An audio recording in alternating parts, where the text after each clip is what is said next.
Agrigento, la provincia, la siccità, la crisi idrica, i ritardi e le omissioni infrastrutturali. Ascoltiamo il presidente del Circolo Rabat di Legambiente Agrigento, Daniele Gucciardo, e poi il componente del consiglio direttivo, Peppe Riccobene.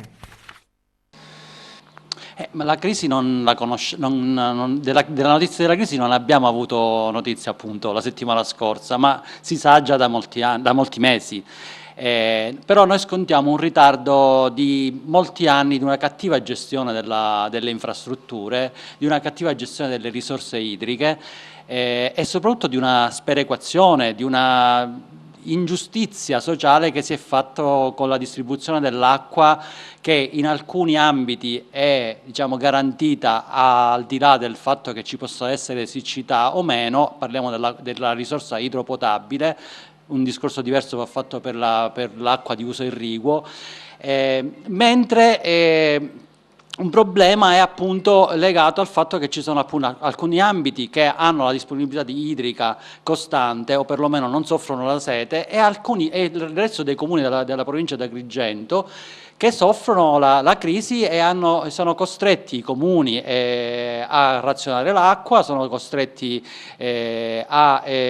servire le utenze con le autobotti. Tutto ciò nell'ambito appunto di un piccolo territorio come quello della provincia di Agrigento è assurdo, perché non si riesce a gestire l'acqua in maniera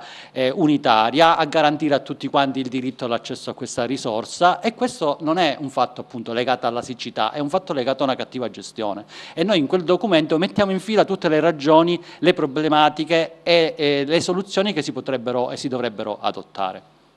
Peppe Riccobene, componente del consiglio direttivo di Legambiente Agrigento, il Circolo Rabat.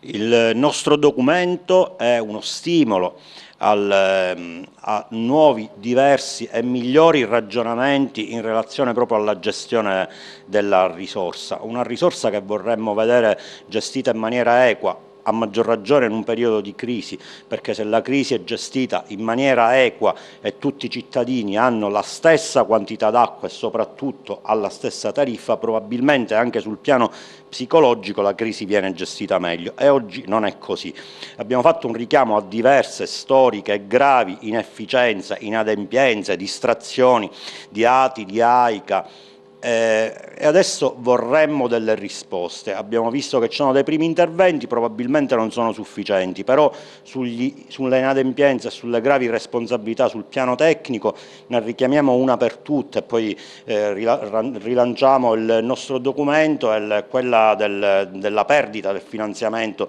al 31/12/2023 per la rete idrica di Agrigento. Questo finanziamento è stato perso, probabilmente sarà recuperato, dovremo vedere poi se sarà consentito riprendere le modalità di gara con cui è stata gestita fino adesso, però ad oggi noi sappiamo che lo 0% di quello che era stato promesso e finanziato è stato fatto.